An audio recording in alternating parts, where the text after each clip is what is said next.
Hello दोस्तों। आज हम लोग बात करने वाले हैं टेक्निकल एनालिसिस के बारे में। स्टॉक मार्केट में जैसे हम कोई ट्रेड लेते हैं तो टेक्निकल एनालिसिस काफ़ी इंपॉर्टेंट रोल उसमें प्ले करता है अपना। इसको बेसिकली हम अगर समझना चाहते हैं तो ऐसा आप समझ सकते हैं कि कोई एक कैंडल स्टिक का चार्ट होता है।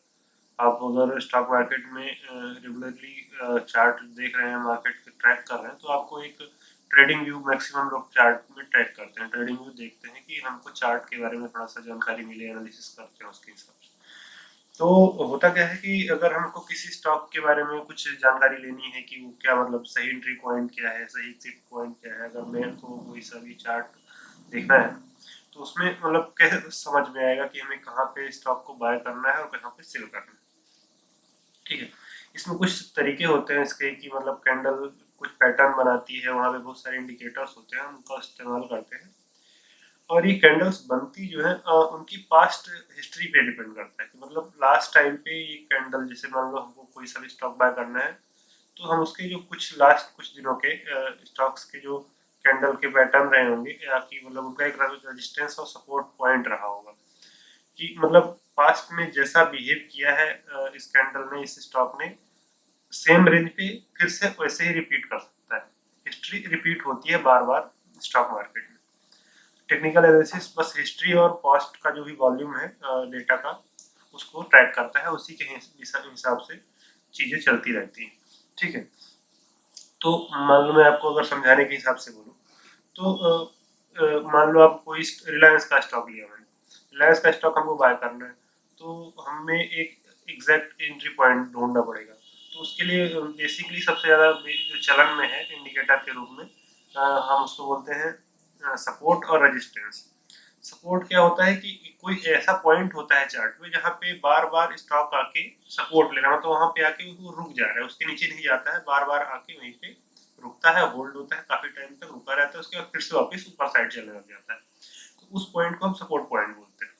और अगर वही स्टॉक ऊपर जाना स्टार्ट कर दिया और ऊपर जाके किसी एक लेवल पे जाके बार बार टकरा रहा है और उसके ऊपर नहीं जा पा रहा है, तो उसको हम रेजिस्टेंस पॉइंट बोलते हैं। ठीक है, तो जो सपोर्ट पॉइंट होता है वो सबसे मतलब आइडियल पॉइंट होता है किसी स्टॉक को बाय करने के लिए। ठीक है, और रेजिस्टेंस पॉइंट पे हम आके स्टॉक को बेच सकते हैं, अपना एक टारगेट लगा सकते हैं कि हमको यहाँ पे मार्केट से एग्जिट हो जाना है, स्टॉक को सेल कर देना है। ठीक है, ये हुआ सपोर्ट और रेजिस्टेंस। इसके अलावा मतलब चार्ट में बहुत सारी चीजें होती हैं, जैसे कि पैटर्न होते हैं। ठीक है, कैंडल स्टिक पैटर्न होते हैं। आपको सबसे पहले समझना पड़ेगा कि कैंडल स्टिक्स क्या होते हैं। जब चार्ट में हम जब देख रहे होते हैं तो वहाँ पे रेड कलर की और ग्रीन कलर की कैंडल्स बनती रहती हैं। तो जो रेड कलर की और ग्रीन कलर की कैंडल्स हैं, इन्हीं को हम कैंडल स्टिक्स बोलते हैं। अब यही कैंडल स्टिक चलते चलते मान लो कि धीरे धीरे नीचे से स्टार्ट हुई, ऊपर गई, फिर ऊपर से नीचे गई, ऐसा करके कुछ ना कुछ पैटर्न बनता है। तो जो हम इन्वेस्टर हैं, जो टेक्निकल यूजर हैं, वो लोग इन सब चीजों को फॉलो करते हैं कि पैटर्न कैसा बन रहा है। क्योंकि बहुत सारे पैटर्न होते हैं जो बार बार रिपीट होते हैं, तो यूजर को, इन्वेस्टर को ये पता चलता रहता है कि अभी मतलब मान लो कि इनवर्स हेड एंड शोल्डर या हेड एंड शोल्डर पैटर्न बन रहा है मार्केट में। तो मार्केट में जब हेड एंड शोल्डर बनेगा तो कुछ हद तक 50% बन गया मान लो, या 10%, 25%, 30%, कितना ही बन गया, तो हमको उसका एक व्यू दिखने लग जाता है चार्ट में कि नहीं, हेड एंड शोल्डर जैसा कुछ फॉर्मेशन चल रहा है। तो हम उसके हिसाब से फिर कि हेड एंड शोल्डर में क्या कितना रिट्रेसमेंट होता है, क्या कितना टारगेट होना चाहिए, उसके हिसाब से दिमाग में चीजें आने लग जाती हैं। तो हम उसको अपने हिसाब से प्रीसेट कर सकते हैं, एज्यूम कर सकते हैं, उसके हिसाब से हम टारगेट और अपना स्टॉप लॉस लगा सकते हैं। मार्केट में बाइंग पॉइंट और सेलिंग पॉइंट एक अच्छा मतलब वहाँ पे आपको मिल जाता है कि आप उसको बाय कर सकते हो सही तरीके से। ठीक है, इसके अलावा भी बहुत सारी चीजें होती हैं, जैसे इंडिकेटर्स में वॉल्यूम्स होता है, वॉल्यूम्स बार होते हैं, जहाँ पे आपको दिखता रहता है कि मतलब अभी जिस पॉइंट पे आप मार्केट को ट्रैक कर रहे हो वहाँ पे कितने ज्यादा यूजर्स हैं, कितने ज्यादा इन्वेस्टर हैं, कितने ज्यादा ट्रेडर हैं जो कि उस स्टॉक पे ज्यादा ध्यान दे रहे हैं कि नहीं दे रहे हैं, कितने सारे वॉल्यूम्स आ रहे हैं उसमें। अगर आपको मैक्सिमम वॉल्यूम एक जगह पे मिल रहा है तो आप वहाँ पे एक मतलब यहाँ पे भी इसको ट्रैकिंग के हिसाब से, टेक्निकल के हिसाब से देखा जाता है कि वहाँ पे वॉल्यूम ज्यादा है तो थोड़ा सा वहाँ पे हमको कुछ ना कुछ हलचल दिख रही है। मतलब अगर ये तो हो सकता है कि मार्केट यहाँ से ऊपर जाने वाला हो, या हो सकता है नीचे जाने वाला हो, तो थोड़ा सा सावधानी के साथ वहाँ पे ट्रेड करके हम अच्छा मतलब प्रॉफिट मार्केट से निकाल सकते हैं। तो ये वॉल्यूम होता है। इसके अलावा भी बहुत सारे पैटर्न, जैसे हमने आपको बताया, सपोर्ट रेजिस्टेंस हुआ, हेड एंड शोल्डर हुआ, इसके अलावा ट्रायंगल पैटर्न बन जाता है, उसके अलावा इनवर्स हेड एंड शोल्डर बन जाता है, मतलब बहुत सारे फ्लैग पैटर्न बनता है, कप विथ हैंडल पैटर्न बनता है। तो पैटर्न है उसको अब अगर आप रीड करेंगे अच्छे तरीके से तो पैटर्न को ध्यान देना आपको समझ में आने लग जाएगा कि ये पैटर्न कोई फॉर्म हो रहा है, धीरे धीरे स्टार्ट हुआ है फॉर्म होना, तो आप उसके हिसाब से भी मार्केट में डिसीजन ले सकते हैं। वो भी एक आपको डेटा देता है। इसके अलावा ट्रेंड लाइन होती है कि मार्केट कई बार आता है एक ट्रेंड लाइन पे सपोर्ट लेता है, वो अगर आप चार्ट देखते रहेंगे तो चार्ट में मतलब आएगा कि एक लाइन पे आके मतलब कैंडल्स बार बार आके एक लाइन पे सपोर्ट ले रही हैं। ट्रेंड लाइन सीधी भी हो सकती है, थोड़ी सी टिल्ट भी हो सकती है, तो उसके हिसाब से चलता रहता है कि उसी लाइन पे आके बार बार सपोर्ट ले रहा है, मतलब वहां पे एक रेजिस्टेंस बन रहा है या सपोर्ट बन रहा है। ठीक, तो ऐसा होता है। बेसिकली मार्केट में हम मूविंग एवरेजेस का इस्तेमाल करते हैं मार्केट के ट्रेंड को पता करने के लिए कि मार्केट अभी मतलब लॉन्ग टर्म में या शॉर्ट टर्म में मार्केट का ट्रेंड कैसा है, निगेटिव ट्रेंड है, पॉजिटिव ट्रेंड है, तो लॉन्ग टर्म में कैसा करने वाला है। मतलब अगर मैं मोमेंटम ट्रेड की बात करूँ तो ये शॉर्ट टर्म में होता है कि मतलब हमने पैटर्न ट्रेड कर लिया कि छोटे छोटे पैटर्न होते हैं वो कुछ कुछ मिनट के लिए होते हैं, तो उसको आप पैटर्न के हिसाब से ट्रेड कर सकते हैं। लेकिन लॉन्ग टर्म विजन क्या है, मार्केट में मतलब व्यू क्या है कि मार्केट अप साइड का है कि डाउन साइड का। अगर मार्केट अप साइड का है और आप पैटर्न में निगेटिव साइड का व्यू लेके ट्रेड ले रहे हैं तो कई बार वहां पे रिस्क ज्यादा होता है। उस टाइम पे अगर आप मार्केट में है या कि कुछ अगेंस्ट द ट्रेंड ट्रेड ले रहे हैं तो आपको वहां पे स्टॉप लॉस और डिसिप्लिन का बहुत ही ज्यादा विशेष महत्व रखना पड़ता है। कैंडलस्टिक और ये जो पैटर्न्स हैं, जो टेक्निकल एनालिसिस है, ये पूरा मैंने जैसा बताया आपको कि पास्ट डेटा पर, पास्ट हिस्ट्री पर मतलब डिपेंड रहता है कि लास्ट टाइम जब सेम प्राइस पे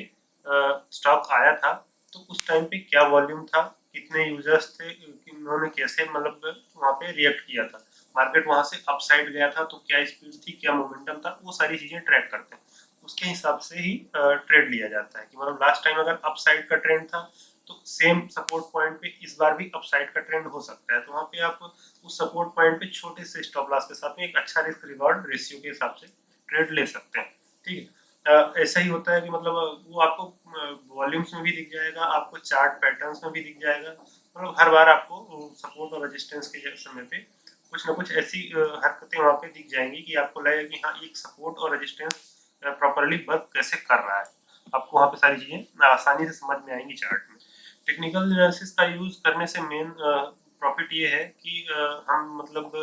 इमोशनल अगर होकर ट्रेड कर, मतलब हमने कोई ट्रेड लिया है मार्केट से वो निगेटिव में जा रहा है, हमने कोई स्टॉप लॉस नहीं लगाया हुआ है, तो वो मतलब एक बहुत बड़ा इनडिसिप्लिन है। ठीक है, तो अगर हम टेक्निकल एनालिसिस का यूज कर रहे हैं और प्रॉपरली यूज कर रहे हैं, मतलब ऐसा नहीं कि हम वहाँ पे इमोशनल हो जा रहे हैं कि ये भी निगेटिव है तो हो सकता है, ऐसा वाला नहीं।